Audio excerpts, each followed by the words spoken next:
तो welcome to the class. तो आज हम लोग रिवीजन करने वाले हैं ग्रेविटेशन चैप्टर का। मुझे ये पता चला कि ग्रेविटेशन चैप्टर नहीं हुआ है कुछ बच्चों का, तो दे वर ये सेइंग कि सर हमारा B01 बैच में नहीं हुआ। ओके तो कनेक्टेड करेक्ट। मोशन के भी कुछ पार्ट्स नहीं हो रहे। ओके कनेक्टेड मोशन तो ठीक है, वो आपका मैंने एडवांस टॉपिक है, वो तो करा देंगे वो भी बीच में, लेकिन मैंने पहले स्कूल का पॉइंट ऑफ व्यू से कंप्लीट कर ले। सर आप Yes, पिछली क्लास में क्यों नहीं थे? पिछली क्लास में हमने क्या किया था? सर पिछली क्लास में दूसरे सर ने पढ़ाई थी ना। नहीं, कब पढ़ाई थी दूसरे सर ने? सर वो केमिस्ट्री के दूसरे सर बदले हैं।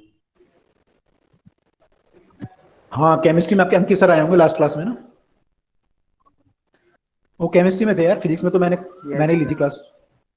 यस सर, फिजिक्स में तो आप ही ने ली थी last class. Yes sir chemistry की सर। केमिस्ट्री में चेंज हुआ था ना, ठीक है। ओके तो इसको मैं वो कर देता हूँ।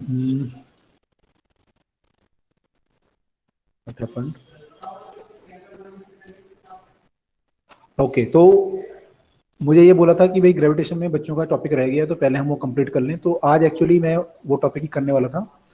अब मुझे तो लग रहा है केवल B01 के बच्चे ही आएंगे क्योंकि उनका टॉपिक रह गया है, लेकिन मैं देख रहा हूँ कि लगभग पूरी क्लास है यहाँ पे।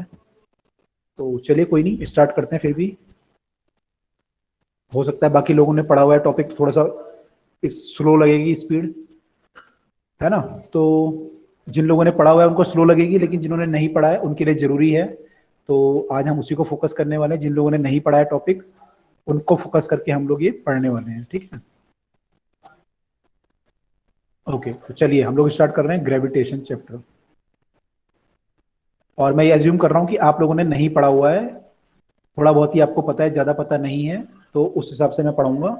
तो जिन्होंने पढ़ा हुआ है वो लोग थोड़ा सा जो है बियर करेंगे, मैंने उसको देखेंगे, ठीक है। जस्ट मिनट ना, 1 मिनट, हम लोग स्टार्ट करते हैं। आपके एग्जाम कब से हैं आप लोगों के? सर 1 मार्च। सर चल ही रहे हैं सर मंडे से। Sir 9 March. Of March sir चल ही रहे हैं। ओके, किसी के चल रहे हैं, किसी के मंडे से हैं, 1 मार्च से हैं। ओके यस सर, गैप नहीं है बीच में एग्जाम्स के। गैप नहीं दिया हुआ? यस सर, एक सीरीज खत्म होती सर दूसरी सीरीज स्टार्ट है। अच्छा तो फाइनल एग्जाम कब है? सर फाइनल भी होंगे सर, अभी 2 टेस्ट सीरीज हैं, उसके बाद फाइनल एग्जाम होंगे। सर मार्च में होंगे। यस सर, हमारे तो 4 मार्च में है। 4 मार्च से स्टार्ट है। ओके तो मीन्स स्कूल में क्वार्टर फाइनल, सेमीफाइनल ऐसे चल रहा है, फिर फाइनल है। Yes sir. Yes sir. Okay इतने सारे एग्जाम क्यों ले रहे हैं भाई? सर ऑनलाइन वाले नहीं मान रहे ना, स्कूल वाले। सर कोई भी नहीं मांग रहे सर। वो महीने नहीं देते। सर अच्छा ऑनलाइन। सर हमारे यहाँ तो फाइनली एग्जाम हो रहा है सर, फाइनल। सर पहले सर PT1 होंगे, फिर PT2 होंगे सर, फिर फाइनल होगा। Yes sir, periodic 1 periodic 2 sir, फिर फाइनल। अच्छा ओके चलो कोई नहीं। डायरेक्ट फाइनल है हाँ जी सर, मेरे तो सर डायरेक्ट फाइनल है। डायरेक्ट फाइनल है अच्छा वो एग्जाम इसलिए लेते हैं बार बार, ताकि आप लोग पहली बार एग्जाम दोगे ना तो गड़बड़ हो सकती है एग्जाम में। एक बार बच्चा जब देता है उसको आइडिया हो जाता है कि यार क्या गड़बड़ है, कितना मुझे पढ़ना है, कितना नहीं पढ़ना है, तो वो आइडिया हो जाता है। तो इसलिए बार बार एग्जाम ले रहे हैं। चलिए कोई नहीं, तो इसको चैप्टर को हम जो है ब्रीफली कर रहे हैं। मैं बहुत डिटेल में नहीं जाऊंगा इस चैप्टर में, जितना हमारा भी स्कूल में काम चल जाए उतना करेंगे, और थोड़ा बहुत एक्स्ट्रा करेंगे, ज्यादा एक्स्ट्रा नहीं करेंगे, ठीक है। तो न्यूटन लॉ ऑफ ग्रेविटेशन है इसमें। सबसे पहले ग्रेविटेशन आप लोगों को पता है, 2 बॉडी जो होती हैं वो आपस में अट्रैक्ट करती हैं बिकॉज ऑफ देयर मासेस, है ना, बिकॉज ऑफ देयर मासेस। तो उनका जो फोर्स होता है आपस में 2 बॉडी का, वो हम यूजुअली तब ऑब्जर्व करते हैं जब बॉडियां बहुत बड़ी बड़ी होती हैं, है ना। छोटी बॉडी में फोर्स यूजुअली पता नहीं चलता हमें। जैसे मान लो 2 बच्चे क्लास में बैठे हुए हैं आप अगल बगल में, तो उनके बीच में जो फोर्स लगेगा वो बहुत कम लगता है। तो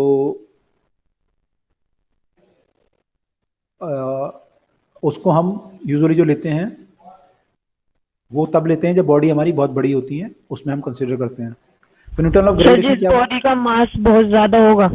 जिस बॉडी का मास बहुत ज्यादा, जैसे हमारा सन और अर्थ है, या मून और अर्थ है, तो हैवी बॉडी जो होती है उनके बीच का जो है ये फोर्स हम लेते हैं यूजुअली। लेकिन फोर्स तो सबके बीच में होता है, लेकिन हम यस सर वो बहुत कम होता है। बहुत कम होता है। अभी आप देखोगे फॉर्मूला आ जाएगा।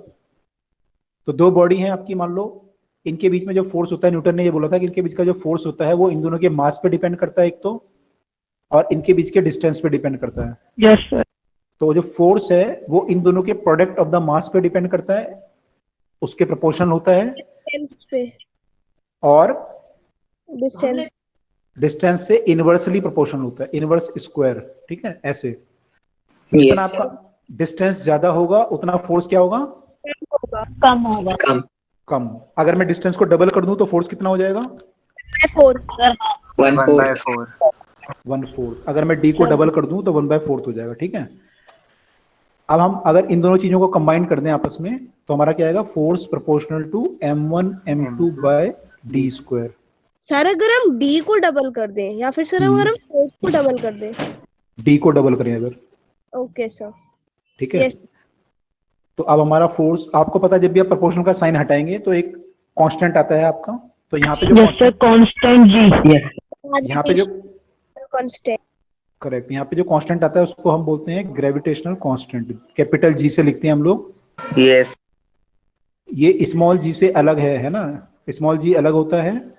वो तो Yes, sir. Sir, small Yes, sir. g Sir, acceleration काफी- होता है। Small g तो gravitation होता है. It's a gravity. Acceleration due to gravity. Yes, Yes. sir.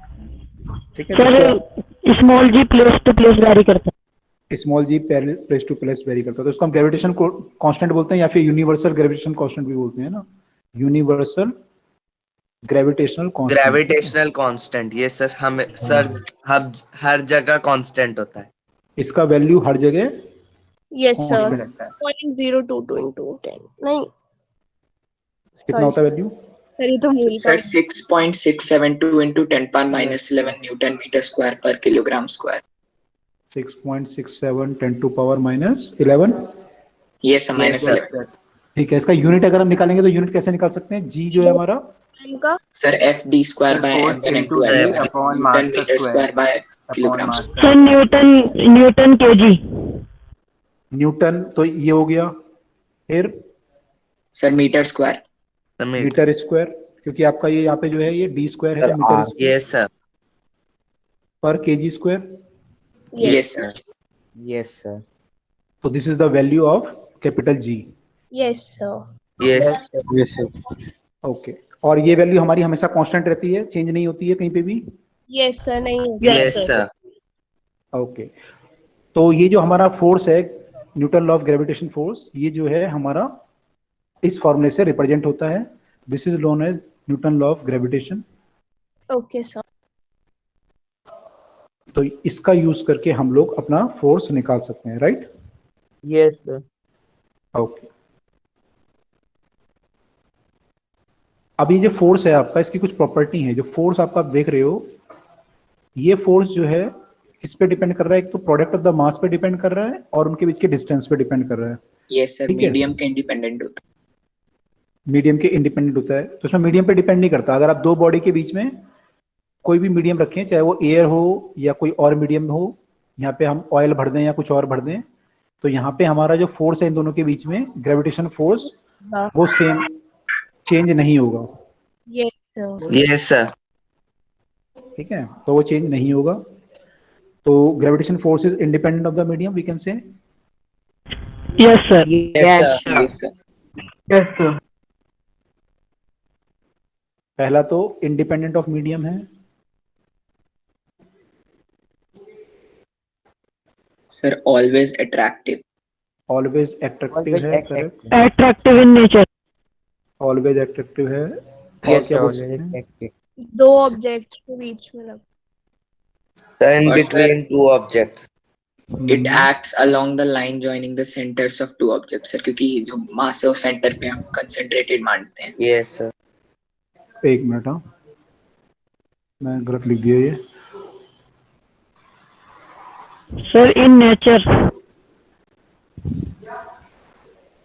ठीक है, Sir, एक डाउट यस है. सर। एक मिनट मैं कंप्लीट कर लूं पहले। इसकी और प्रॉपर्टी क्या हो सकती है, आपने बोला it act Sir, along the line, acts along the line joining the centers of two objects. Act along the line joining. तो ये जो फोर्स है Yes, sir.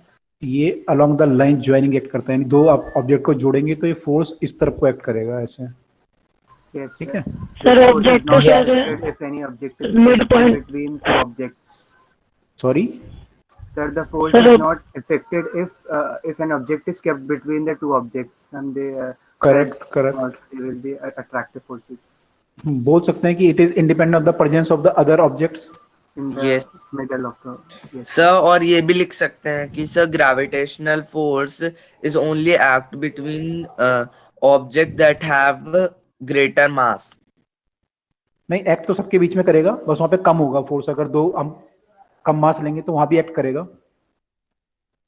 सर दो atoms sir act along the line joining two the centre आएगा ना? Line joining, along the line joining two objects है ना, तो सेंटर ही होगा। Yes sir yes sir independent of the presence of the other masses. Masses और medium. हाँ, masses और medium तो हम लिख चुके हैं ऑलरेडी, ऊपर यहाँ पे लिख चुके हैं। Yes sir. तो ये independent of the presence of the other masses भी होगा, ठीक है। और ऐसे इसको जो फोर्स थर्ड पॉइंट आपने लिखा है, act along the line joining the two object, ऐसे जो फोर्सेज होते हैं, जो लाइन ज्वाइनिंग टू फोर्सेज होते हैं, इनको हम क्या बोलते हैं? Central The centre central force. The centre Central force. Centre forces. हाँ जी, क्या बोल रहे हैं? सेंट्रल फोर्सेज बोलते हैं, ठीक है। तो ये सेंट्रल फोर्स है। कैसा फोर्स है? सेंट्रल फोर्स है, ठीक है। Yes sir. फिफ्थ है it follows inverse square law. It Yes, follows sir. दो डिस्टेंस नहीं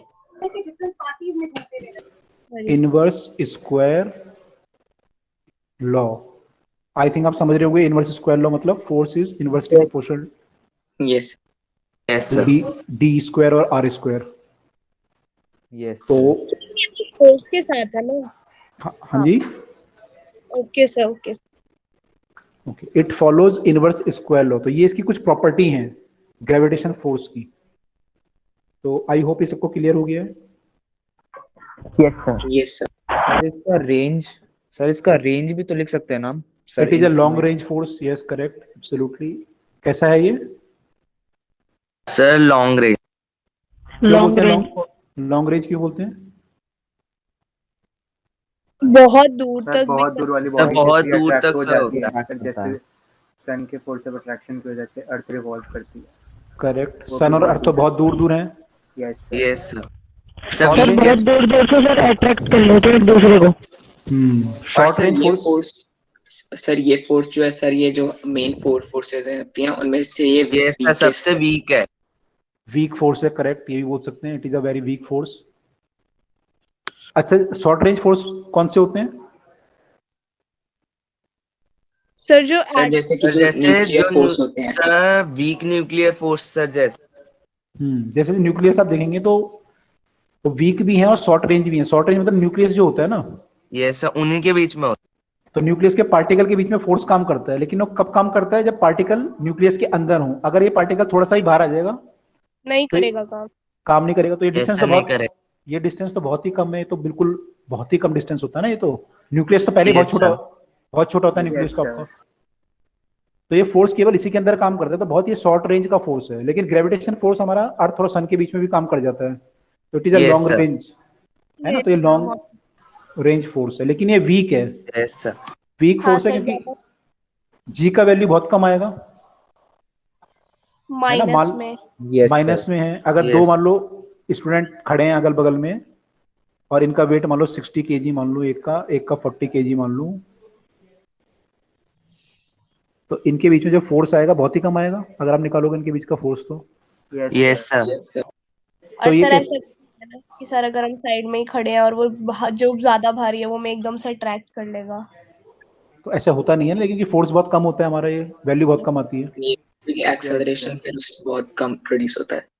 हाँ, वो तो बहुत कम आएगा। अगर आप वैल्यू निकालोगे तो 10 टू पावर बहुत ही माइनस में आएगी कुछ। Yes, sir. अगर आप वैल्यू पुट करोगे आप तो 6.67 10 टू पावर -11 था आपका।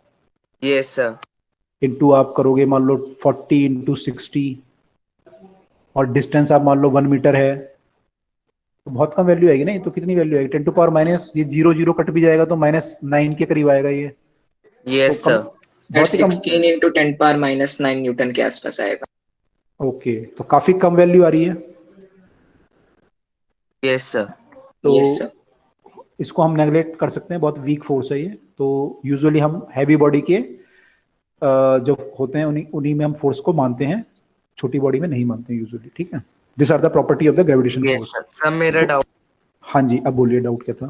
सर मेरा डाउट सर सेकंड पॉइंट पे है sir, always attractive in nature से इन दो पॉइंट्स के बीच में भी तो होगा सर, ऐसा भी तो ऑब्जर्व किया है सर हमने सर प्लैनेट्स के बीच में कि सर सर जब हम सिमुलेट करते थे सर अपना सोलर सिस्टम सर उसमें जब हम ऑब्जर्व कर रहे थे तो सर उसमें जुपिटर अभी तक हमारे पास नहीं होना चाहिए था, पर सैटर्न की ग्रेविटी के कारण उसने सन से डिफ्लेक्ट कर दिया जुपिटर को, इसलिए बचा ठीक है। सर। डिफ्लेक्ट करा ना, अट्रैक्ट थोड़ी किया।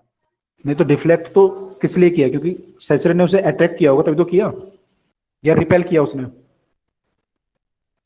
सर रिपेल किया होगा ना, क्योंकि सर सन की ग्रेविटी ज्यादा होगी as compare to Saturn.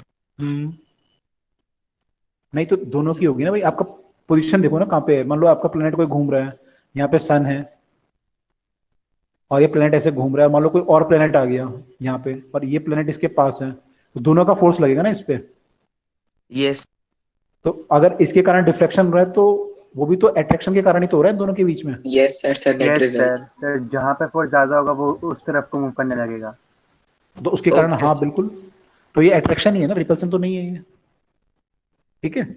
Yes okay sir. Yes sir. Okay okay, चलिए अब आगे चलते हैं नेक्स्ट फटाफट से, क्योंकि टाइम नहीं है हमारे पास।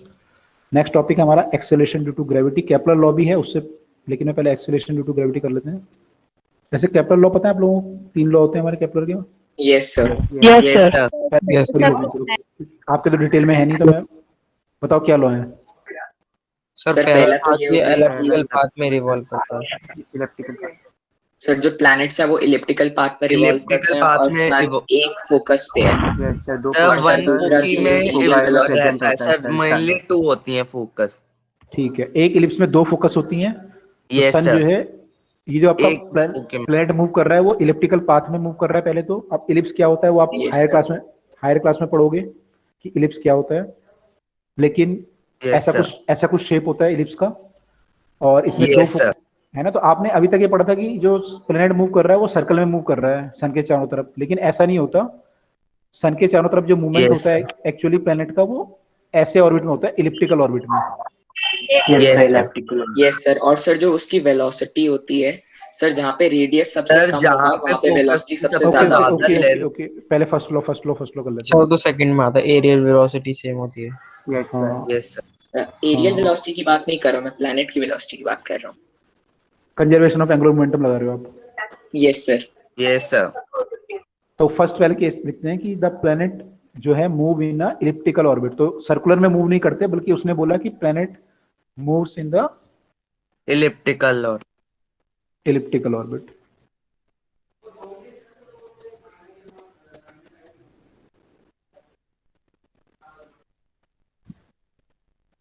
Orbit around the sun. ठीक है, तो सर्कुलर ऑर्बिट नहीं होती, इलिप्टिकल होती है। अब जो सर्कल होता है उसका एक सेंटर होता है, लेकिन इलिप्स के जो होते हैं 2 फोकाई होते हैं। ठीक है, फोकस क्या होते हैं, उनका क्या यूज है वो आप हायर क्लास में देखोगे। बट ऐसे 2 Yes, आपके sir. होते हैं, इनको हम फोकस बोलते हैं। फोकस का पिलुलर फोकाई है, तो it has around the planet moves in an elliptical orbit around the sun with sun at One of the foci. One of its foci. Foci. तो ये एक किसी भी फोकस पे होता है, तो वन ऑफ द फोकाई। तो ये फर्स्ट लॉ था केपलर का। सेकंड लॉ जो था यस सर। वो क्या था? सर एरियल वेलोसिटी कंजर्व रहती है। एरियल वेलोसिटी रहती है। एरियल वेलोसिटी कांस्टेंट रहती है, करेक्ट। Yes sir. तो जब सन आपका घूम रहा है यहाँ पे, तो सॉरी सन नहीं घूम रहा, प्लेनेट घूम रहा है सन के यहाँ पे। तो प्लेनेट घूम रहा है हमारा। तो प्लेनेट मान लो यहाँ पे था पहले, और फिर यहाँ हायर पर क्लास में सर प्लैनेट के साथ सब ब्लैक होल की सब थ्योरी पढ़ेंगे सर, तब दिखाएंगे कि सन भी रिवॉल्व करता हाँ वो तो सब चीजें रिवॉल्व करती हैं, थोड़ा कोई कम करेगा कोई ज्यादा करेगा। है, जैसे सुपर मैसिव ब्लैक होल जो सेंटर में होता है। ओके तो ठीक है, यहाँ पे हम प्लेनेट को लेते हैं पहले। प्लेनेट हमारा जब मूव कर रहा है वो यहाँ से यहाँ पहुंचा, तो प्लेनेट मान लीजिए टी टाइम में यहाँ से यहाँ पहुंचा। तो आप अगर प्लेनेट को सन से जोड़ेंगे, ये प्लेनेट है ये सन है, इनको जोड़ेंगे तो इनके बीच में ये रेडियस बनेगा ऐसा। तो ये रेडियस जो है ये वेक्टर घूमता जाएगा, जैसे जैसे प्लेनेट आगे बढ़ता जाएगा ये वेक्टर घूमता जाएगा। तो ये जो है यस सर। घूम के यहाँ पहुंच गया आपका, है ना, यहाँ से घूम के यहाँ पहुंच गया। Yes, sir. तो इसने जो एरिया कवर किया, अगर आप देखें ये जो रेडियस वेक्टर है इसने जो एरिया कवर किया वो हमारा एरिया जो है ये था।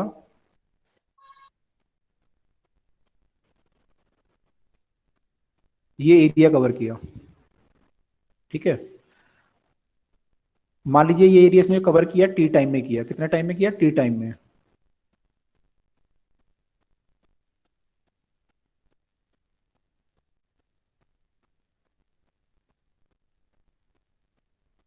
ये जो एरिया कवर किया टी टाइम में किया, तो जब प्लेनेट यहां पे होगा और ये मूव कर रहा होगा, तो ये मान लो यहाँ पे था पहले, क्योंकि ऐसे मूव कर रहा है तो पहले यहां से यहां मूव किया, तो ये सेम टाइम में सेम एरिया कवर करेगा, सेम टाइम में सेम एरिया कवर करेगा। तो ये जो एरिया आएगा इसका वो सेम होगा जो कि पिछला एरिया आया था, ठीक है। तो मैं यहाँ पे लिख देता हूँ, मान लीजिए P है, ये पोजीशन आपकी A है, ये B है, और ये C है, ये D है, और सन की पोजीशन को S मान लेते हैं। तो जो एरिया आपका होगा एरिया SAB, जो एरिया होगा, प्रॉब्लम कर रहा है marker, area SAB will be equal to area SCD। Sir SCD, yes sir. Yes ठीक है, ये सर। आपस में बराबर होंगे कब, सेम टाइम में, है ना, टाइम इक्वल होना चाहिए दोनों। Yes sir, sector equal. When time AB equals time CD. In equal time interval. ओहो ये मार्कर गड़बड़ कर रहा है आज। Equal time interval, okay. Yes sir.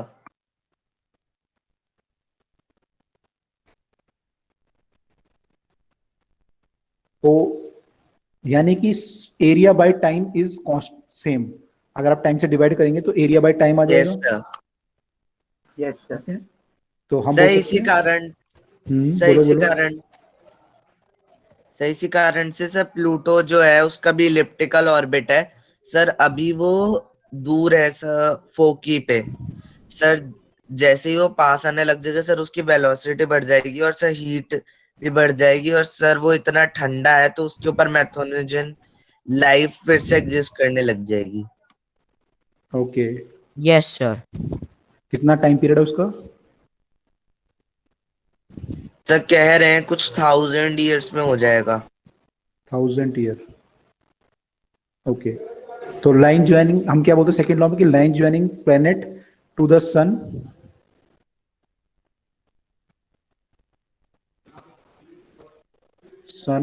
sweeps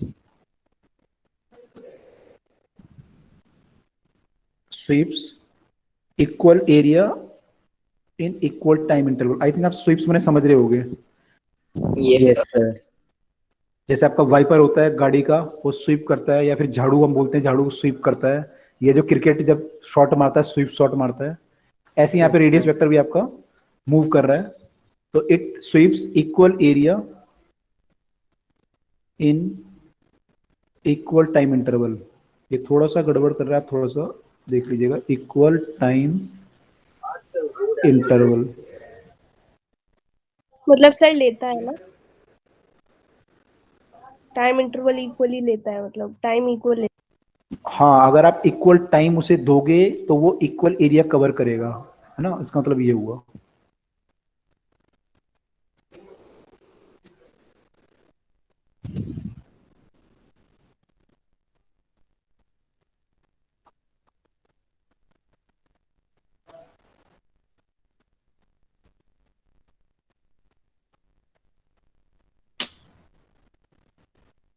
क्या हो गया इसको आज? ओके ओके, तो it covers equal area and equal time interval, ठीक है। Yes, sir. Yes, sir. Yes sir. Okay, तो फर्स्ट लॉ हमारा था कि ये इलिप्स में मूव करता है with sun at its foci. Second law ने बोला कि ये इक्वल एरिया कवर करता है इन इक्वल टाइम इंटरवल, ठीक है। थर्ड लॉ क्या बोलता है? Sir, T square is directly proportional to R cube. So where T square is directly T square is is directly the mean proportional radius. To R cube. Sir एक बार पिछले page Sir, कर R सकते हैं? cube divided by T square is equal to constant. R sir cube. इसका मतलब क्या है ना कि अगर पी बी और सी डी में हमें इक्वल टाइम लग रहा है तो फिर पी एस सी डी मतलब इक्वल होगा एरिया उनका। हाँ बोल सकते हैं, अगर हमारा टाइम बराबर है तो एरिया बराबर होगा। हाँ तो सर इसमें इक्वल एरिया होने का क्या मतलब है? सर हम वहाँ एरिया क्या करेंगे मींस मतलब सर ए एस बी और एस सी डी का जो एरिया है इससे क्या मतलब है? मतलब ये दोनों की इक्वल ही होगी। मैंने इसका एरिया अगर आप निकालोगे, फाइंड आउट करोगे, इसका वैल्यू मैग्नीट वो निकालोगे एरिया का जो मीटर स्क्वायर में आएगा मान लो, तो वो Yes, सेम sir. टाइम में सेम एरिया आएगा। ओके अगर मान लो आपने इसको प्लैनेट कोई घूम रहा है आपका और उसको मान लो कई साल लग रहे हैं घूमने में और इसको यहाँ से आने में 6 महीने लगे हैं, तो 6 महीने में उसने मान लो इतना एरिया कवर किया, तो अगले 6 महीने में यहाँ पे भी जो एरिया कवर करेगा वो बराबर करेगा। इसका मतलब ये हुआ। Okay sir. ठीक है, okay. T square sir proportional एक टू बार आर, फर्स्ट पेज भी दिखा दीजिए। इससे पहले सर फर्स्ट पेज। ये यस सर डन। डन।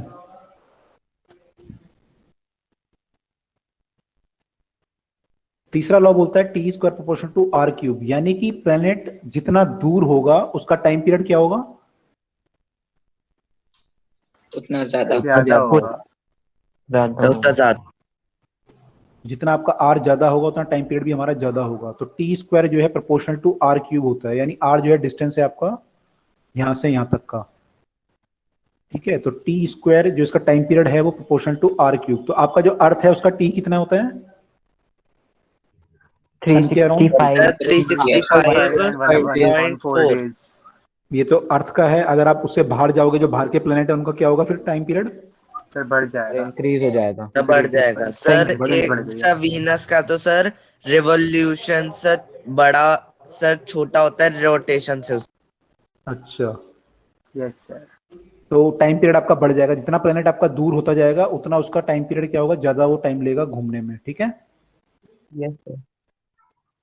तो T square proportional to R cube. तो इसमें आप स्टेटमेंट लिखना चाहें तो लिख सकते हैं कि time period of the planet is directly proportional to the square of the cube of the mean distance. ठीक है, तो ठीक है, इसमें आपका इतना ही दिया हुआ है, डिटेल में नहीं है, तो डिटेल में हम लोग भी नहीं जा रहे अभी। नेक्स्ट आते हैं हम Yes, sir. Acceleration due to gravity का लेते हैं। यहां तक किसी को डाउट तो नहीं है? समझ में आ गया सबको न्यूटन लॉ ऑफ ग्रेविटेशन? और इसके बाद हमने केपलर लॉ जो Yes, पढ़ा। sir. Yes sir. Okay, sir पर ये जो थर्ड वाला था ना, मतलब अगर टाइम को हम डबल करेंगे तो हमारा जो रेडियस है वो 3 टाइम हो जाएगा, इसका मतलब यही तो है। नहीं 3 टाइम थोड़ी होगा, आर का क्यूब है ना। हाँ तो r into R sir into वो R. Cube root of 4 times हो जाएगा। अगर आप टी को डबल करोगे तो आर कितना होगा? Cube. Sir cube root of 4 times. R आपको फिर ये लिखना पड़ेगा, टी स्क्वायर ये लिखना पड़ेगा। ओके, इनवर्सली है सर, प्रोपोर्शनल है ना? हाँ, तो अगर आर को आप टी को डबल कर रहे हो या आर को डबल कर रहे हो? टी को डबल कर रहे हो। टी को डबल कर रहे हो, तो टी को डबल करोगे तो मान लो ये आर डैश हुआ, हाँ तो ये क्या आएगा आपका 2t का पावर 2/3 ऐसे लिखोगे। अगर आप टी को डबल कर रहे हो तो 2t लिखोगे इसको टी की जगह पे, तो ये कितना आ गया, इक्वल टू 2 की पावर 2/3 इंटू टी की पावर 2/3। Yes sir. इनको डिवाइड करोगे तो क्या आएगा, आर डिवाइड कर बाय आर डैश आ जाएगा आपका, टी की पावर 2/3 तो कट जाएगा आपका, ये बचेगा finally. Yes sir. Okay. r dash where cube root of 4 times r। ऐसा, हाँ ऐसा कुछ आ जाएगा, क्यूब रूट ऑफ बोल सकते हो इसे, ये आ ओके जाएगा। Okay sir. ठीक है, ओके, तो ऐसा है। तो अब नेक्स्ट है एक्सेलरेशन ड्यू टू ग्रेविटी, ठीक है। तो जब हम अर्थ है, कोई- अर्थ के ऊपर जब कोई ऑब्जेक्ट होता है, इसको जब नीचे गिरता है ये, उसका कुछ एक्सेलरेशन होता है because of the gravitation force of the earth. Yes, sir. Sir, Because of the- nearly 9.81 meter per second square. Correct, क्योंकि ये दोनों ऑब्जेक्ट जो है, इसका मास m है और इसका मास स्मॉल m है। इन दोनों के बीच में जो फोर्स होता है वो होता है आपका Gm/r²। और आपको ये भी पता है कि F आपका जो होता है वो होता है m/a। Yes sir. तो अगर मैं इसका मास एक्सेलरेशन निकाल रहा हूँ तो m/a लिखूंगा। अगर मैं इन दोनों को कंपेयर करूँ इक्वेशंस को, तो इसमें देखो ये क्या बन सकता है, इसको मैं लिख सकता हूँ ऐसे। gm/r², a equals to gm तो this implies that a equal to Gm/r², r²। ठीक है। Acceleration तो due to ये gravity, sir. अगर करेक्ट, इसको g कर दे, इसको हम स्मॉल g बोलते हैं, yes, ठीक तो है। तो Gm/r²। अब यहाँ पे देखो, आपने बोला कि इन दोनों के बीच में फोर्स लगा, तो ये बताओ कि अर्थ इस ऑब्जेक्ट पे ज्यादा फोर्स लगा रही है, ऑब्जेक्ट अर्थ पे ज्यादा लगा रहा है, या दोनों बराबर? सर इक्वल है। फोर्स सर दोनों सर बराबर दोनों equal है। दोनों लॉ ऑफ equal- मोशन से। दोनों मास एक, इसलिए sir Newton third law of motion से। हाँ बोल सकते हैं। तो आपका इक्वल फोर्स लग रहा है ना। यस यस लेकिन सर। इसका एक्सेलरेशन आता है, दिखता है आपको, इसका नहीं दिखता, ऐसा क्यों होता है? सर, क्योंकि सर मास का भाई करता सर है, क्योंकि मास में इतना साइज वेरिएशन है। बहुत बड़ा है। Yes sir. और सर सेकंड लॉ के हिसाब से सर, करेक्ट, इसका सर मास क्योंकि बहुत, acceleration inversely proportional to mass होता है। करेक्ट, इसका मास बहुत ज्यादा है तो इसका एक्सेलरेशन बहुत ही कम आएगा, है ना। लेकिन इसका एक्सेलरेशन काफी आ जाएगा। तो हम यस लोग सर। इसका एक्सेलरेशन सर लेकिन बहुत कम होगी, नेग्लिजिबल। नेग्लिजिबल होगा इसका, है ना। कैपिटल एम का, अर्थ का नेग्लिजिबल होगा, लेकिन ऑब्जेक्ट का कुछ आएगा, ठीक है। तो वो हमने निकाल लिया है। This is the acceleration of this object.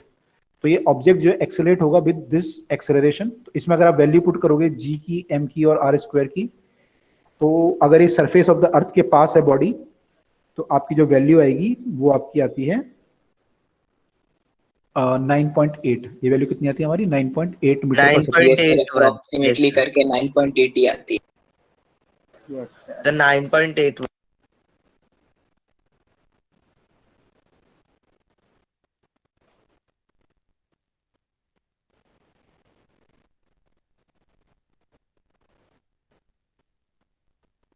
Okay, Yes, sir.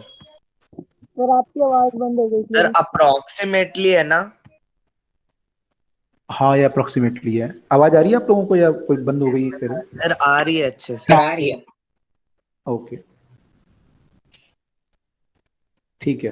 तो ये हमारा वैल्यू आया एक्सेलरेशन ड्यू टू ग्रेविटी का near the surface of the अर्थ, ठीक है। तो ये Gm/r² आ रहा है। अब अगर आप देखें यहाँ पे एक चीज और, कि मान लीजिए सेम वैल्यू अगर मैं मून पे निकालूं तो क्या फर्क पड़ेगा? सर 1/6 हो जाएगा। 1/6 हो जाएगी। तो 1/6 आ जाएगा। सॉरी, वेट की होगी।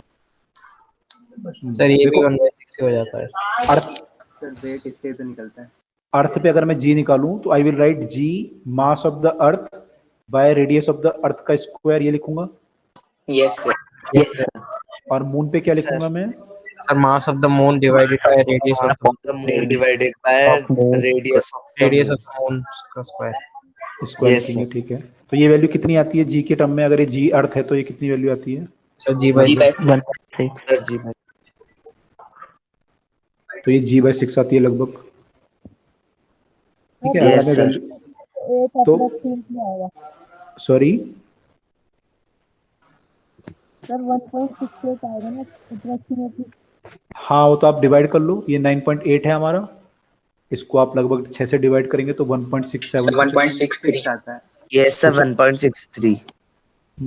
लगभग उतना आ जाएगा, है ना। वो तो निकाल लेंगे हम लोग। तो Yes, यहाँ sir. पे क्योंकि सर हमारे नॉर्मल जी की वैल्यू भी सर 9.81 सर आगे 5 डिजिट तक शायद जाती है, तो सर डिवाइड करने पे भी इससे ज्यादा हो जाएगी। ऑब्वियसली, बिल्कुल, ठीक है। अच्छा, जो ये तो क्लियर हो गया हमें कि ये डिपेंड किस पे कर रहा है? डिपेंड कर रहा है मास ऑफ द प्लेनेट कितना है आपका, जो भी प्लेनेट है या सैटेलाइट है आपका, और रेडियस कितना है उस पर डिपेंड कर रहा है या वैल्यू जी का? Yes, sir. Yes, sir. Yes sir. Okay. अगर मान लीजिए कोई प्लेनेट है, if a planet has, suppose मैं ऐसा क्वेश्चन बोलूं कि planet has density twice as that of earth and radius half, then g at planet will be how much? Sir 1 minute से निकाल रहे हैं।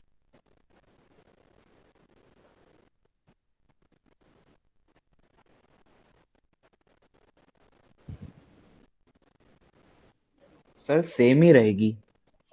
सेम आ रही है? Sir same. सर 2 मिनट दीजिए। कोई नहीं, निकाल लो, आप लोग निकालो।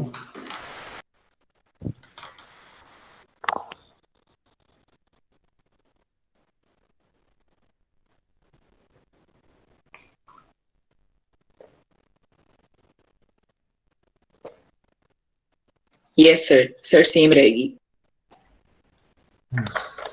उसको अगर हम निकालें तो देखो g की वैल्यू हमारी जो आ रही है वो आ रही थी gm/r²। हमें दो प्लेनेट को कंपेयर करना था। दो प्लेनेट का हमें रेडियस का रेशियो पता है बट मास का रेशियो नहीं पता है, तो हम क्या करेंगे फिर?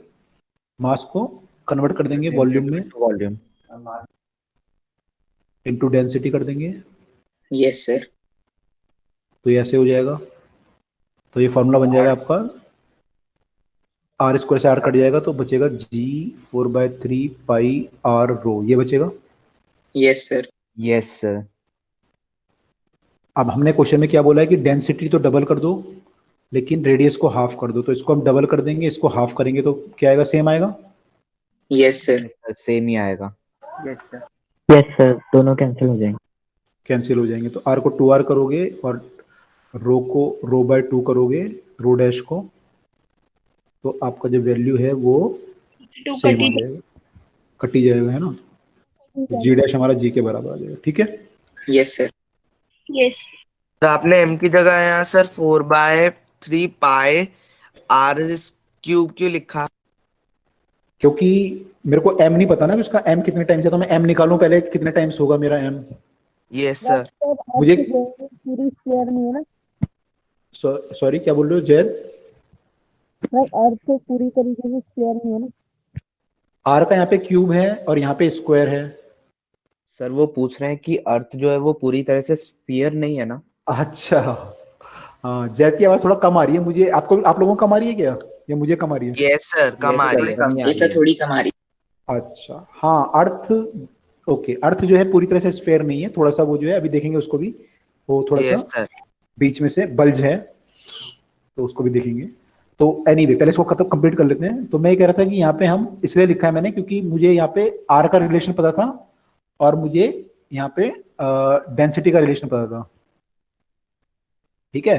अगर मान लो ऐसा बोलता मुझे कि मैंने मास डबल कर दिया, डेंसिटी हाफ कर दी, ऐसा कुछ बोलता, यस सर। फिर मैं आर को कन्वर्ट करने की सोचता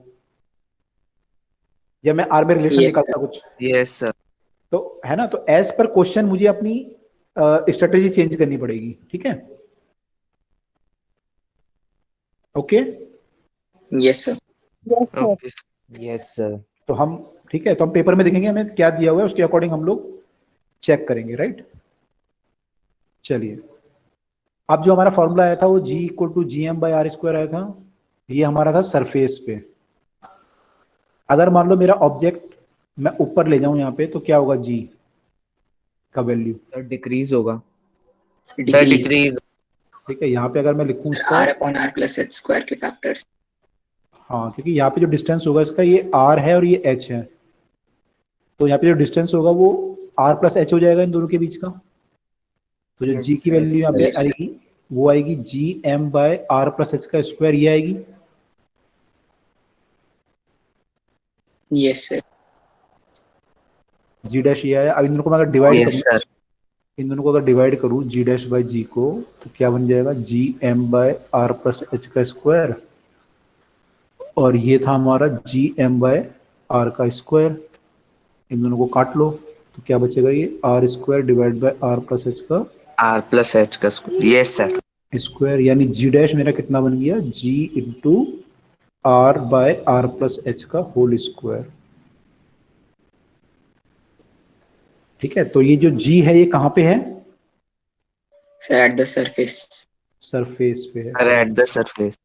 और ये वाला हाइट h पे है।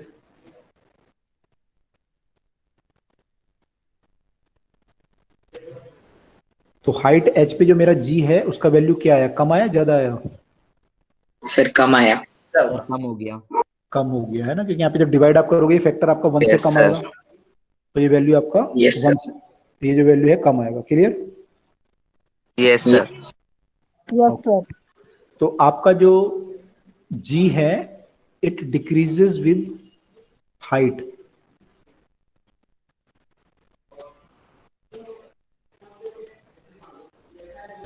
ठीक है, सिमिलरली g जो है decreases with depth also. Yes sir. Yes हालांकि वहां पे जो फॉर्मूला बनेगा ऐसे नहीं बनेगा, कुछ और बनेगा, वो आपको अभी सर वहाँ पे 1 माइनस d/r से होता है। 1 माइनस d/r होता है ना, तो वहाँ पे थोड़ा कुछ अलग डेरिवेशन होता है, वो अभी आप सिलेबस से हमारे थोड़ा बाहर है। तो हम बस ये लिखते हैं कि g decreases with depth also.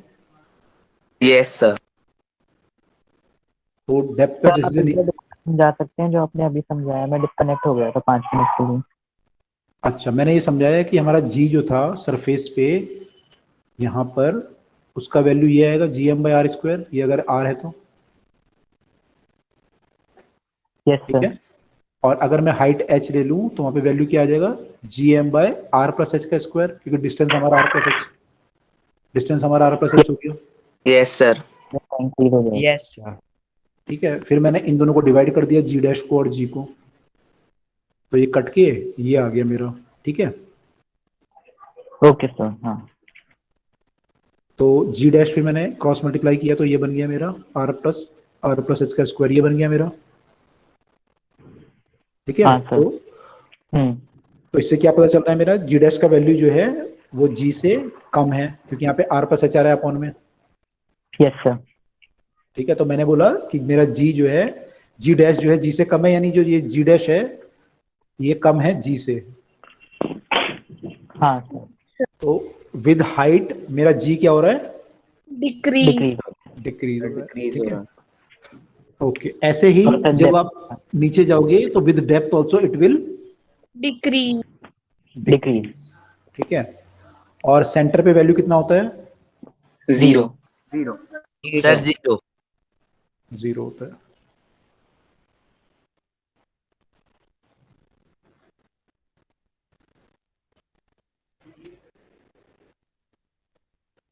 तो ये हमारा वैल्यू 0 होता है।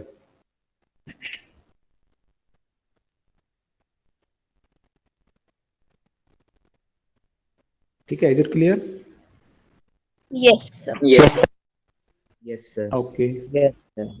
ओके। सर ये जो होता है ये सर सिर्फ अर्थ के पे होता है या ये हर प्लैनेट पे होता है? किसी भी प्लेनेट पे हो सकता है। जैसे हमने यहाँ पे क्वेश्चन किया था तो क्या लिखा था हमने, प्लेनेट का बोला था ना कि वैल्यू जी कितना होगा। मैंने Yes, चार्ट कि किस प्लैनेट पे ग्रेविटी स्ट्रॉन्गेस्ट होती है, तो सर ये बड़े मतलब जी की बात है या ये एक्सेलरेशन ड्यू टू ग्रेविटी की बात है? स्मॉल सर, जी, सर कैपिटल कैपिटल और जगह वैल्यू constant है। वो तो कांस्टेंट। कैपिटल जी तो कांस्टेंट ही है ना, वो तो चेंज होगा ही नहीं कहीं पे। Yes sir. तो छोटे सर वाले मास इंक्रीज हो जाता है सर जुपिटर का। हाँ, तो ये एक्चुअली प्लेनेट के मास पे भी डिपेंड करेगा, रेडियस पे भी डिपेंड करेगा। तो स्मॉल जी की बात हो रही है, तो वो मास पे भी डिपेंड करता है और रेडियस पे भी डिपेंड करता है। तो उस पर दोनों देखना पड़ेगा आपको कि किसका मास ज्यादा है। अगर मास ज्यादा होगा तो जी Yes. स्ट्रांग होगा, और यस अगर आर कम होगा तो भी जी स्ट्रांग होगा। Okay sir. सबसे Yes, छोटा sir. और सबसे बड़ा भी। मास ज्यादा होना चाहिए, आर कम होना चाहिए। आर कम होने का मतलब क्या है आपका, कि प्लेनेट की डेंसिटी बहुत ज्यादा है। Yes sir. समझ रहे हो आप? सर आर कम होने का मतलब प्लैनेट की डेंसिटी बहुत ज्यादा है। सर मतलब कैसे? मान लो दो प्लेनेट का मास सेम है यस सर।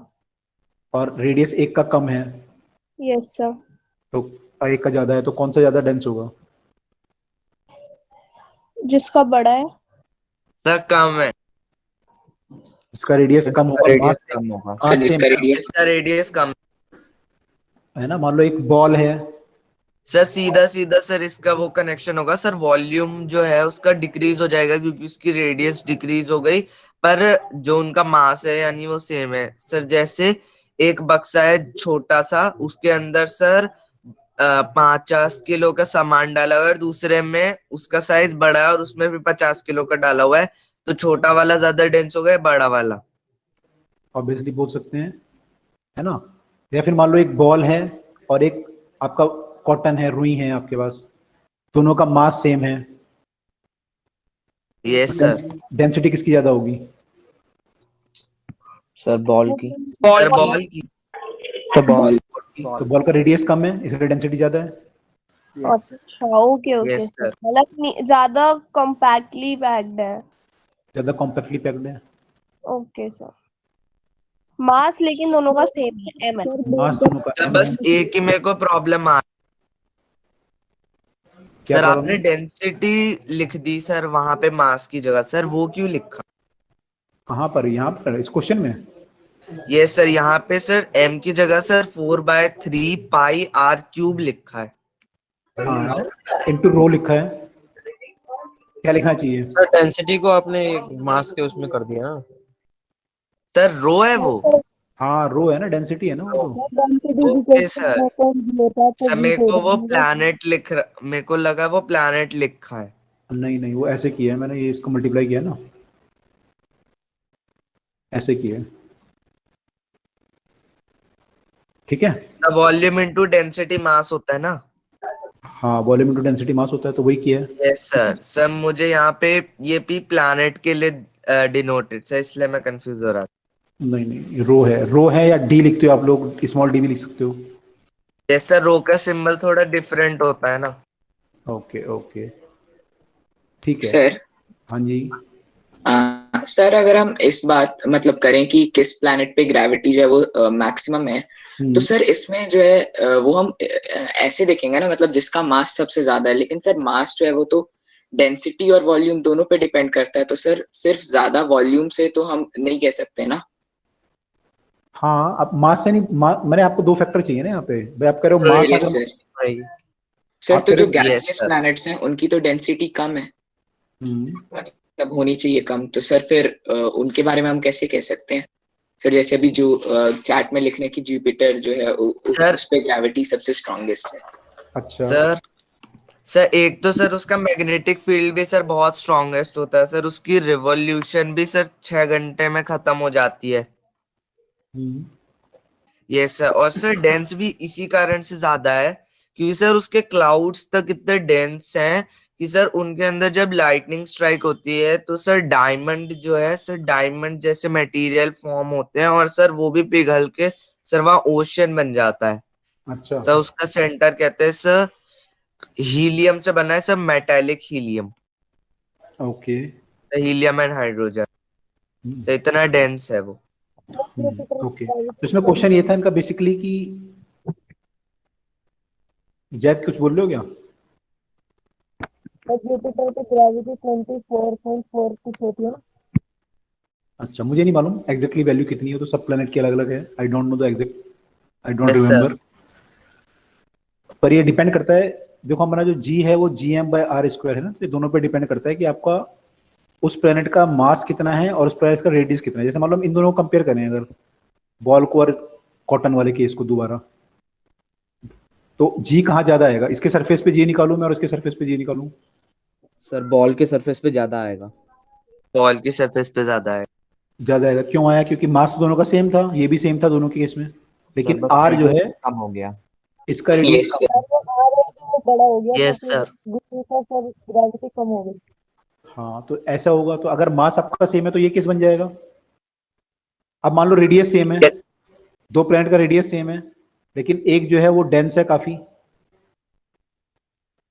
और एक जो है वो लाइट है। सर जिसका डांस है उसकी ग्रेविटी ज्यादा होगी। सर डेंस वाले के सर साथ जुपिटर से इसलिए डेंस सर इन दोनों का जुपिटर इन दोनों का gas radius, just a minute, इन दोनों का रेडियस सेम होगा और यस सर। मास इसका Yes, जो है sir. ज्यादा ज्यादा होगा, तो यहाँ जी का Yes, sir. वैल्यू, क्योंकि mass density into sir volume होता तो यहाँ जी का वैल्यू ज्यादा आएगा इस केस में। Yes sir.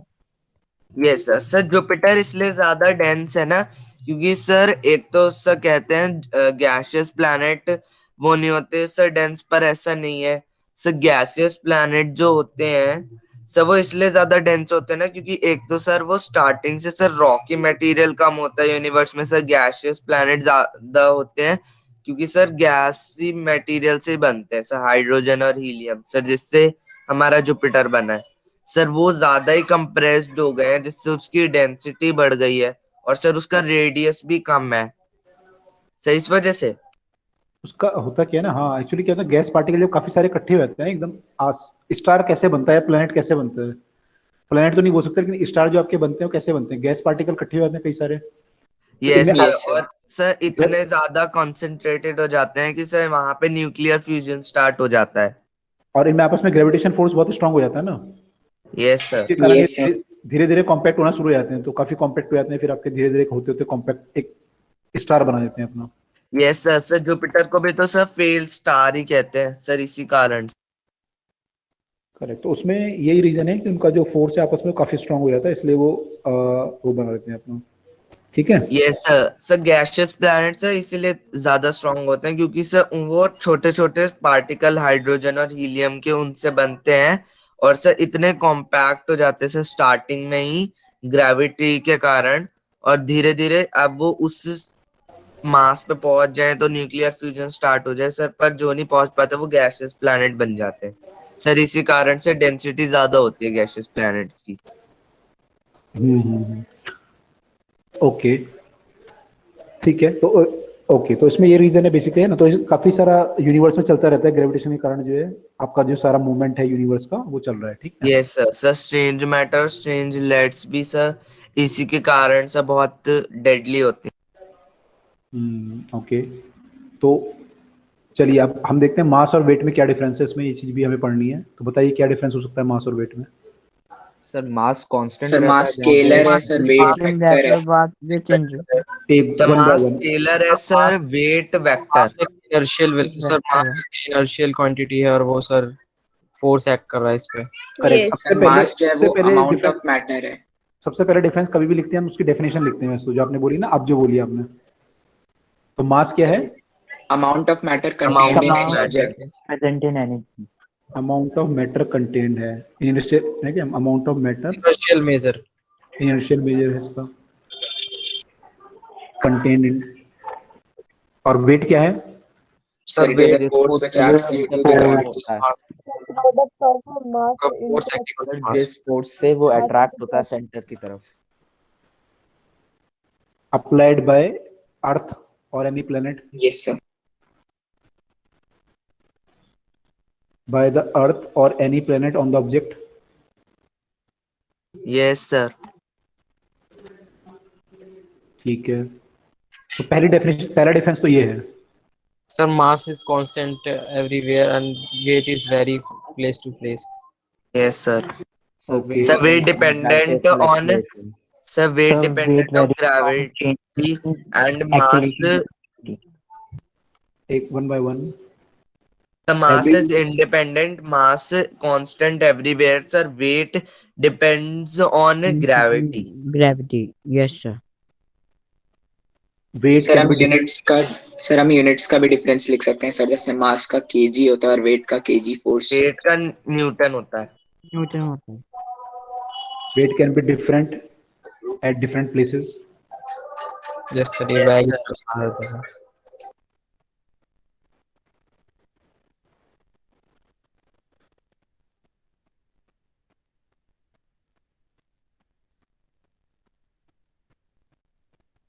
ओके, यूनिट क्या होता है, Sir, mass का kg होता है और sir weight का kg force या फिर sir न्यूटन कह सकते वेट का सर न्यूटन।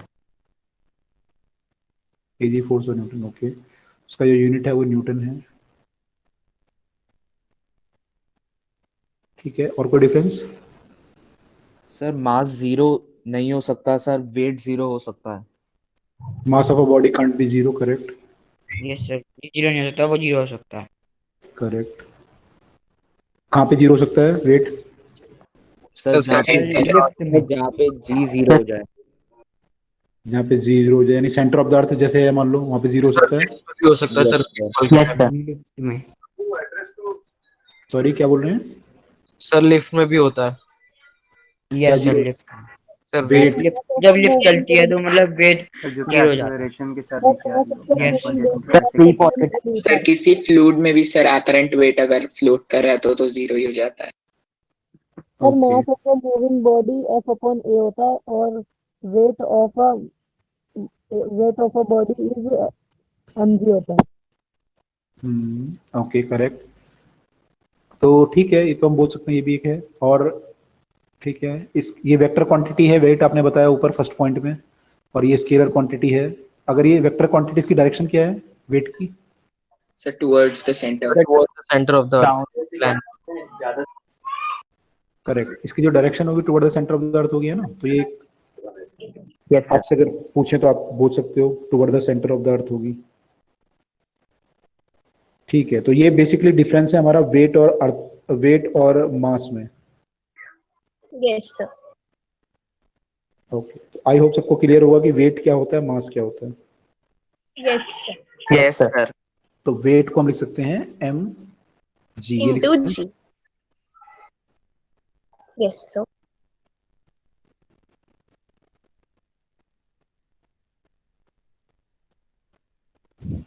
सर तो फिर जो हम अपने जो नापते हैं सर, वो कोई ना होता है फिर।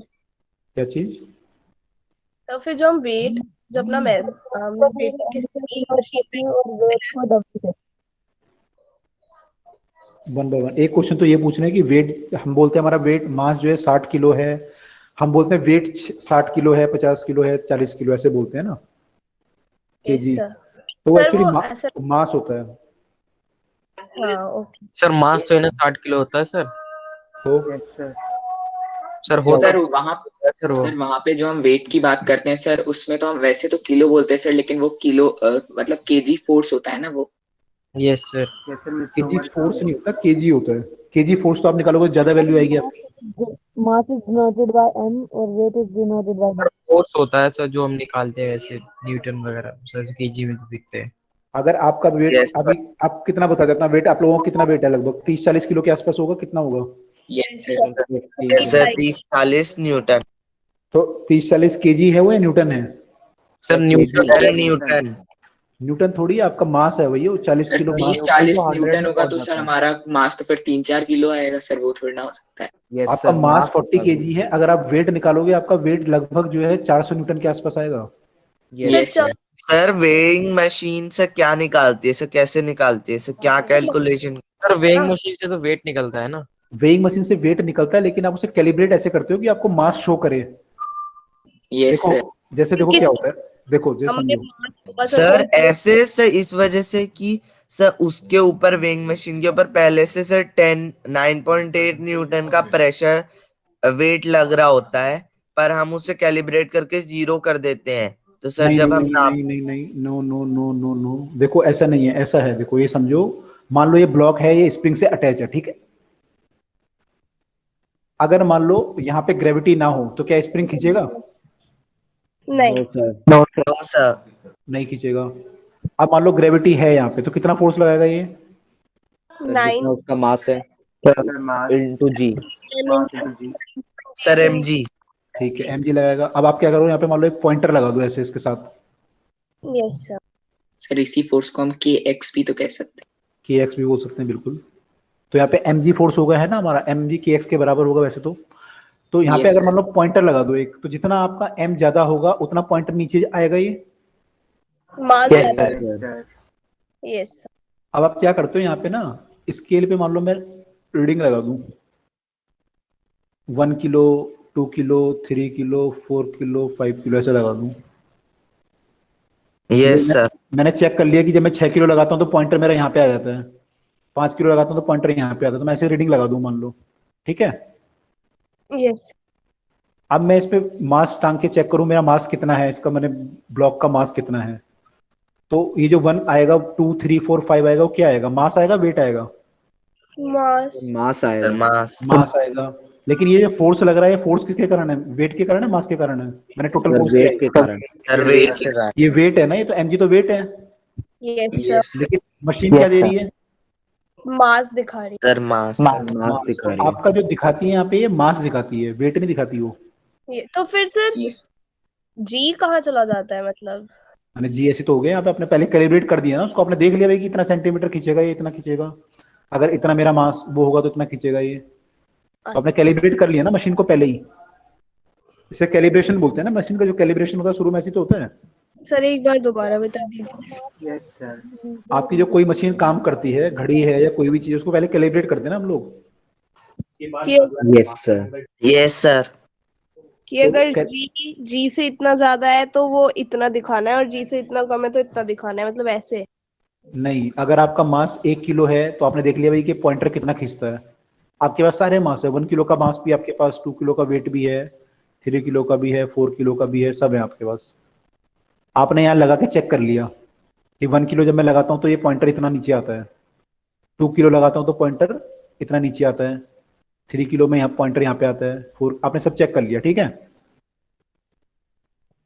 और आपने मार्क कर दिया। सर एक ये भी पॉइंट बना सकते अब हैं। आपके पास एक अननोन मास आया जो आपको पता नहीं कितने किलो का है, हाँ। आपने इसको यहाँ लगा दिया यस सर। और पॉइंटर आके यहाँ पे रुक गया, हाँ। तो इसका मास कितना हुआ? सर 5 हो गया। सर 5। 5 हो गया ना इसका मास, क्योंकि आपको पता नहीं था ना इसका मास कितना है, लेकिन अब आपको पता चल गया इसका मास 5 है।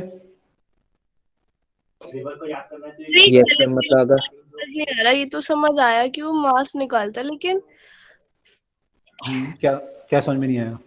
ये mg वाला कि इतना मास कैलिब्रेट कर लेते हैं, सब वो नहीं आ रहा समझ में। मैंने मशीन को कैलिब्रेट करने का मतलब होता है मशीन में चेक करना कि उसको पहले नोन चीज के लिए चेक करना, जो नोन चीज है ना आपके पास उनके लिए सर check मतलब वेइंग मशीन जो होती है सर, वो जो भी हम उसके ऊपर वेट डालते हैं सर, उसको वो जितना है वेट वो डाल रही है उसको 10 से डिवाइड करती है वो।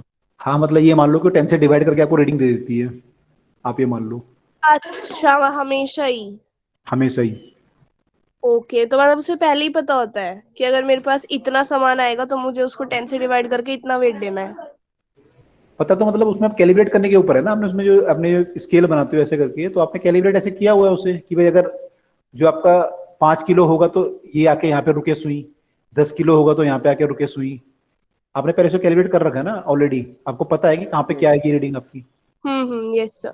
तो इसलिए हमारा मास निकलता है क्योंकि वो ऑलरेडी 10 से डिवाइड करके ही हमें देती है। हाँ, ऑलरेडी आपने 10 से डिवाइड करके, आप चाहे तो उसको ऐसे लिख लो, फिर आप 50 न्यूटन लिख लो, यहाँ पे 100 न्यूटन लिख लो, तो वेट आ जाएगा आपका। तो आपके लिखने के ऊपर आप क्या लिखते हो यहाँ पे। Yes sir. Okay sir. तो सर जब हम कैलकुलेट करते हैं अपने सर वेइंग मशीन में, तो सर वो बीम बैलेंस होता है कि जो स्प्रिंग बैलेंस है वो होता है जिसमें हम रखते हैं, क्योंकि सर Weighing मास machine तो बीम बैलेंस देता है। सर मास में वो देता है सर। देखो मैं आपको ये तो बता रहा हूँ, यहाँ पे हमने क्या लगाया, हमने लगाया तो वेट यहाँ पे। Yes sir. लेकिन रीडिंग, फाइनल रीडिंग किस में आई? तो जो केजी में आई पॉइंटर ना? हमने लगा रखा केजी में आई। Yes sir. आपने मास कैलिब्रेट तो ऐसे किया हुआ है ना, आपने कैलिब्रेट करने के ऊपर है ना, आप कैसे कैलिब्रेट कर रहे हो। यूजुअली आपका बीम बैलेंस में क्या करते हो आप लोग, दोनों तरफ आप वो लगाते हो मास,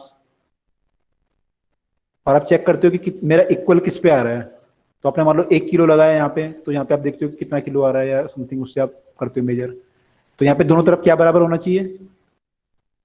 मास मास बराबर, लेकिन वेट भी तो बराबर ही आएगा। अगर मास बराबर होगा तो वेट Yes, भी sir. बराबर ही आएगा। Yes sir. Yes sir.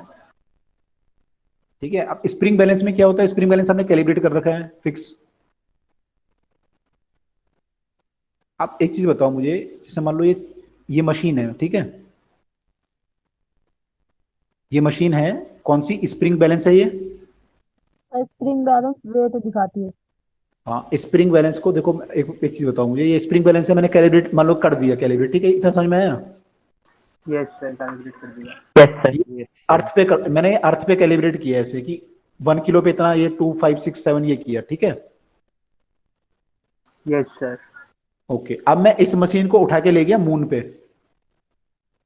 Yes sir. और मैंने 1 किलो उसमें मास रख या मान लो 5 kg मास रखा, यस सर। तो अगर 5 kg मास मैंने उस पर रखा तो क्या पॉइंटर यहाँ पे आके रुकेगा, यहाँ पे? No sir. No sir. No sir. नहीं, कहाँ पे रुकेगा वो, 5 से ऊपर या नीचे? सर ऊपर। सर ऊपर। सर ऊपर। सर ऊपर सर, क्योंकि हमने उसे अभी कैलिब्रेट सर नहीं किया जी ना का सर, वैल्यू, सर जी का वैल्यू वेट कम के हो गया हिसाब ना। से। करेक्ट, क्योंकि वहाँ पे जी का वैल्यू जी हमारा, डिफरेंट सर, जी डिफरेंट है ना। हाँ क्योंकि वहाँ पे हमारा जी का वैल्यू क्या है, अलग है yes sir.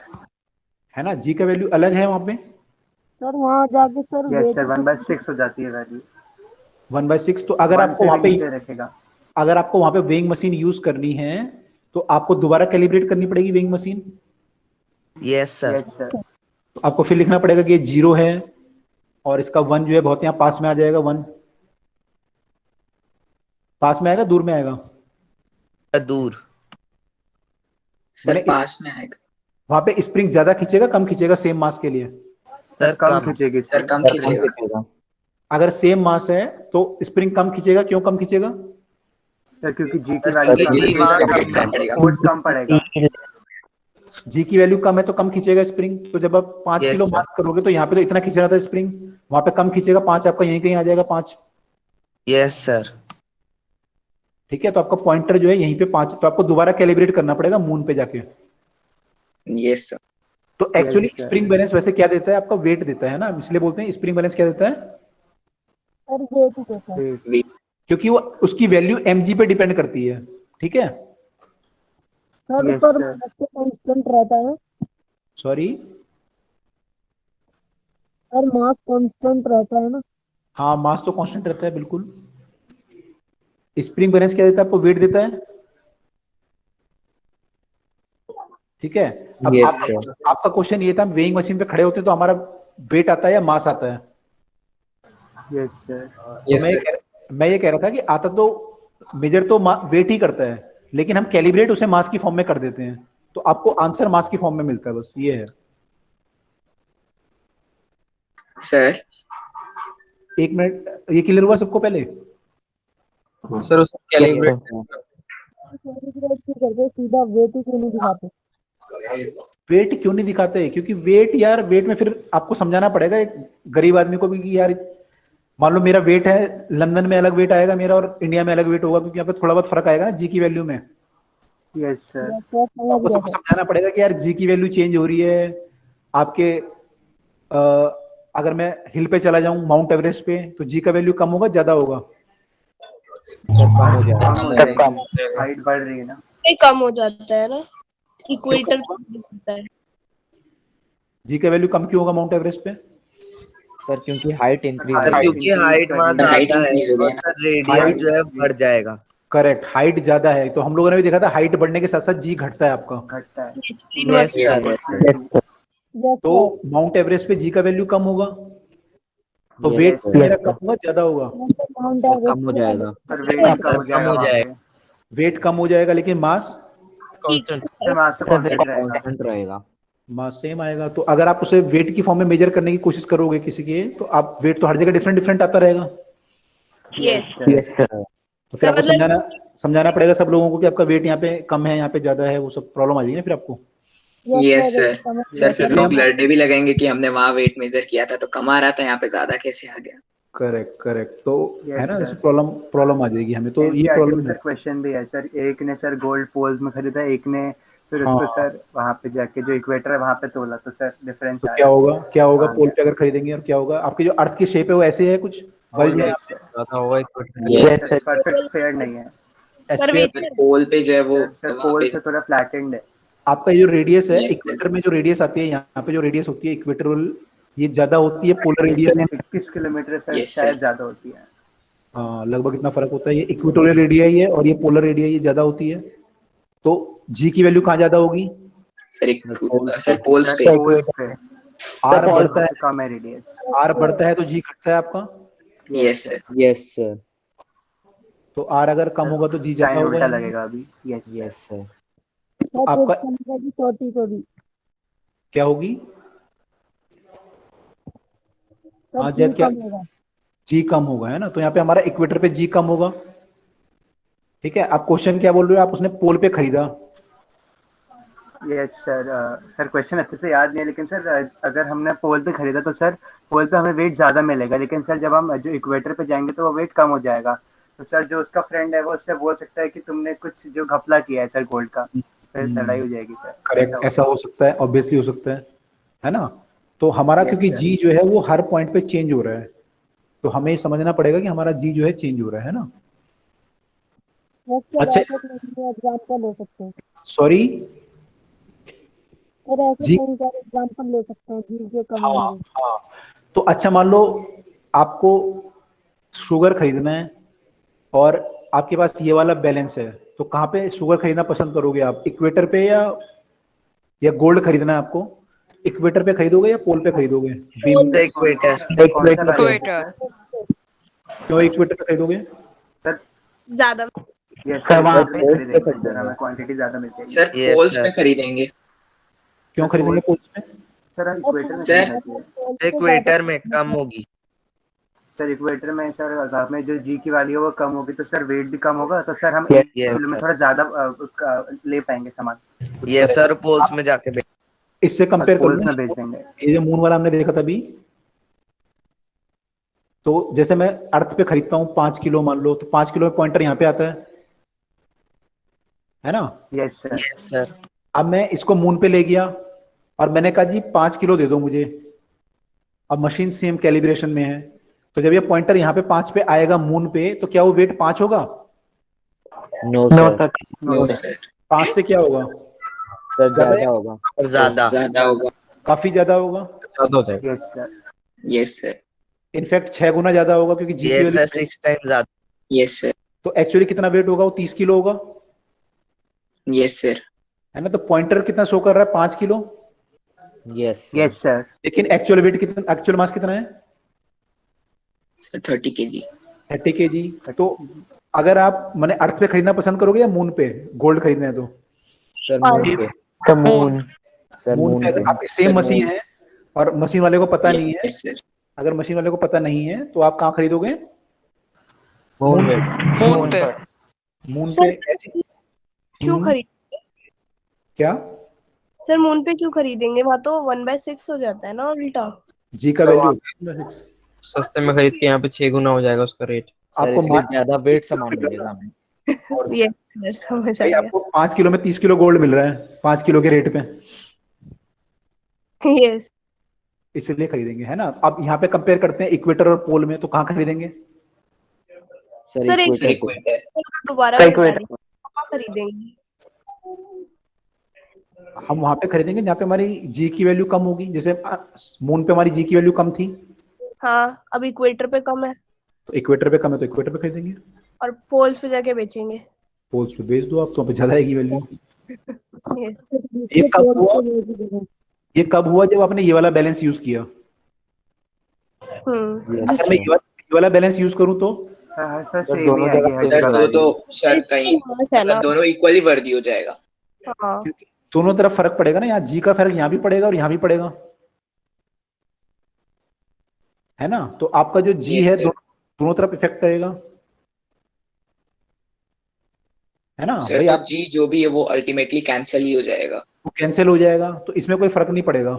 Yes sir. Yes sir. Beam balance में वैसे नहीं है।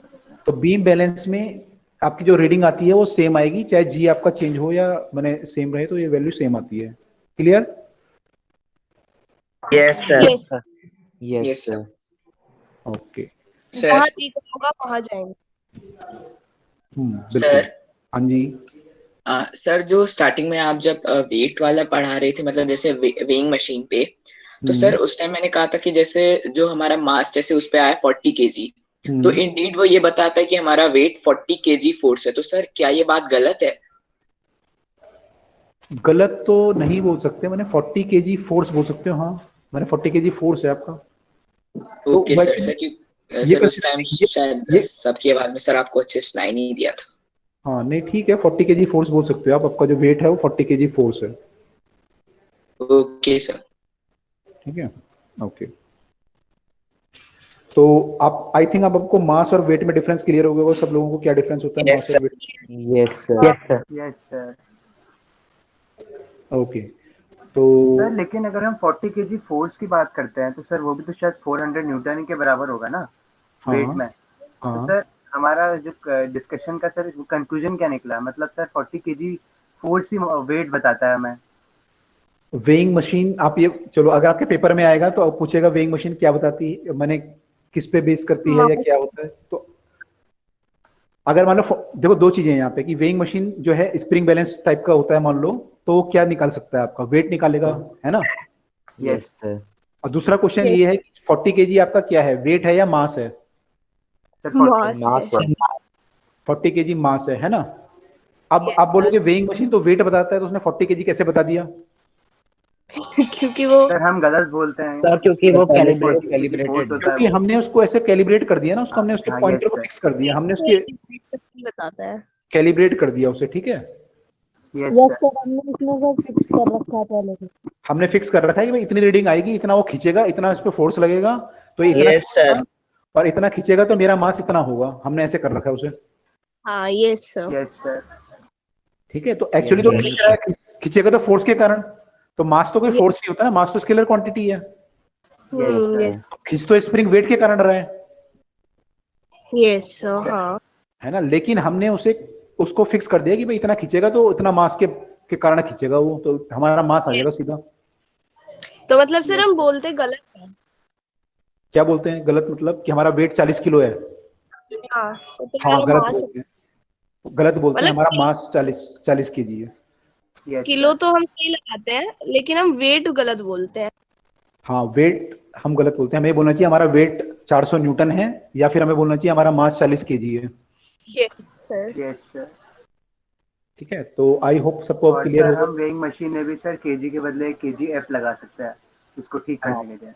हाँ बिल्कुल, हम लिख सकते हैं केजी एफ होगा, और एफ आपका जो है उस पर डिपेंड, केजी एफ डिपेंड करेगा जी की वैल्यू कितनी है वहां पे उस प्लेस पे, उस पर डिपेंड करेगा। Yes sir.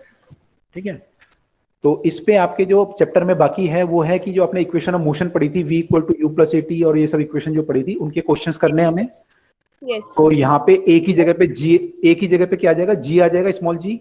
Yes sir. Yes yes sir. Sir हमने depth वाला भी नहीं पढ़ा, दो तीन जो और फॉर्मूले रह रहे हैं अभी। क्या नहीं पढ़ा। हाइट वाला फॉर्मूला तो पढ़ लिया, अभी डेप्थ वाला फॉर्मूला तो रह रहा है ना शायद।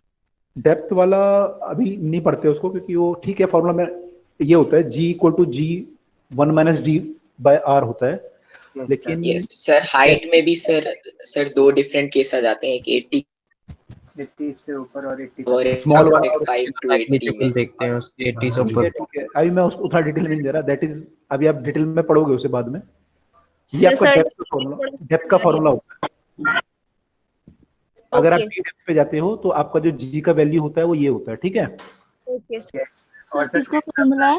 डेप्थ जो हमारे रेडियस के बराबर ही हो जाती है, इसलिए सर 6400 अपॉन 6400 सर 1 होता है, 1 माइनस 1 0 हो जाता है। करेक्ट, अगर आप सेंटर पे जाएंगे तो डी आपका आर के बराबर हो जाएगा यस और आपका ये वैल्यू 0 आ जाएगा, करेक्ट। सर ये किसका फॉर्मूला है?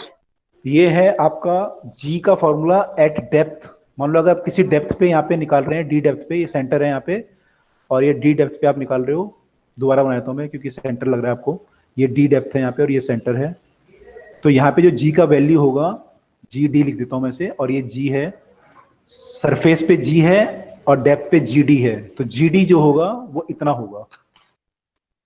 Okay sir. ठीक है, this R is the radius of the earth, ये जो है रेडियस है ये। और अगर हाइट वाला है तो g dash equals to g R में R plus H whole square.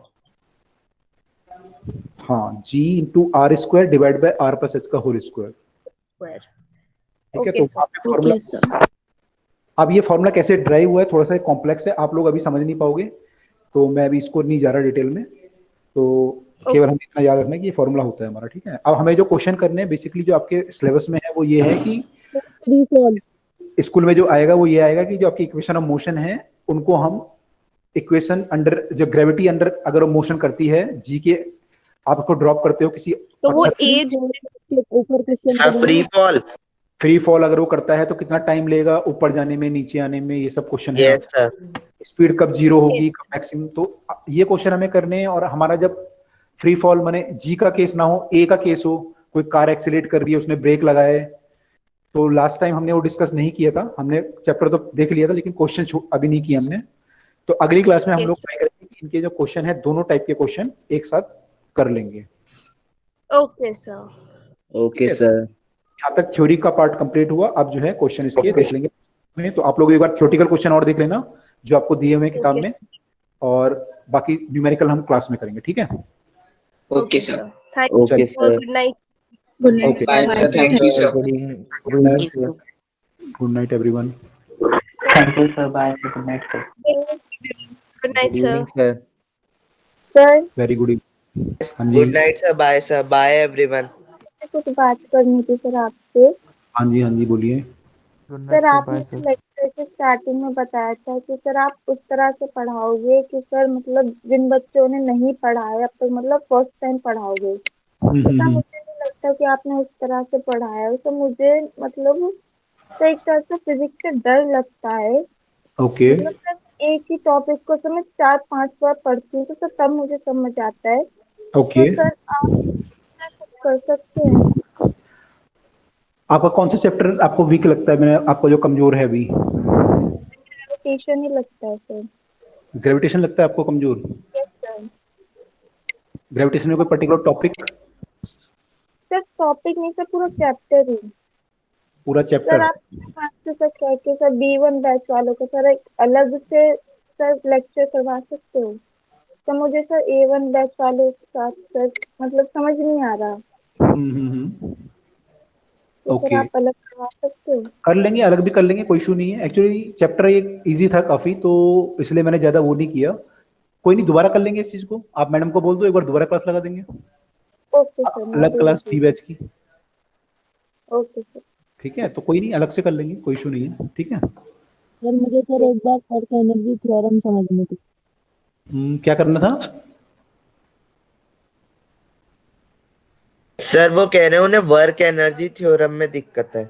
अच्छा, वर्क एनर्जी थ्योरम में दिक्कत है। बताओ वर्क एनर्जी थ्योरम आपको क्या पता है? जैद,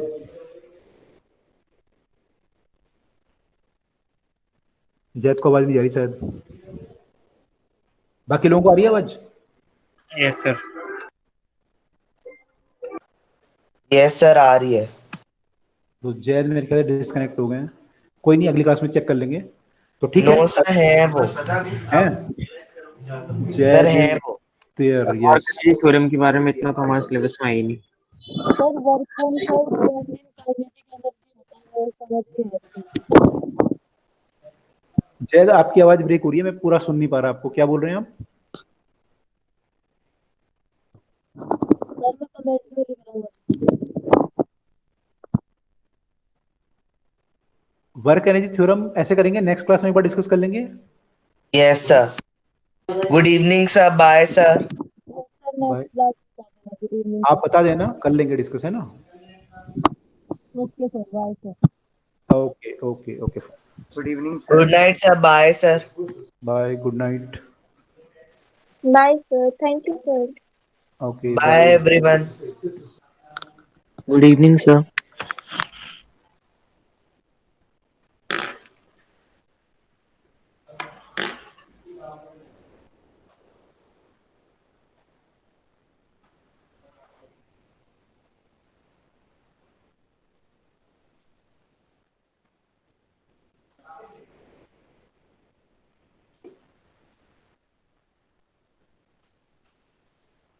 सर मैंने अपना डाउट सर टेलीग्राम उसमें डाल रखा है सर, उसे सॉल्व कर दो।